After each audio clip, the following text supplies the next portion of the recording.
Hey people, so I'm at this place called Beans and Brie that is in that is near like it's in Banjara Hills near Blue Cross, and take a look at it. It's a cute little place, and I'm here with a friend, and hopefully in my next video I wish I could include her.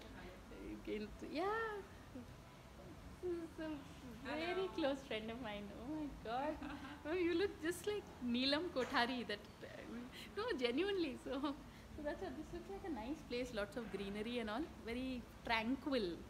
I'm so happy I've come here. Like I mean, it's I like sitting outdoors, and you have these trees and all. Because mostly cafes can be very in a closed space and with I don't know whatever claustrophobic you feel. But here it feels good. So it has a very Pondicherry effect. I just returned from Pondicherry and I made those short videos and put it on my channel. So this is called Beans and Brie. It's a different sort of name, and this is a lovely place. So as always, it's a 1-minute video, but I think it's a beautiful place. So on that note, thanks for watching and please subscribe.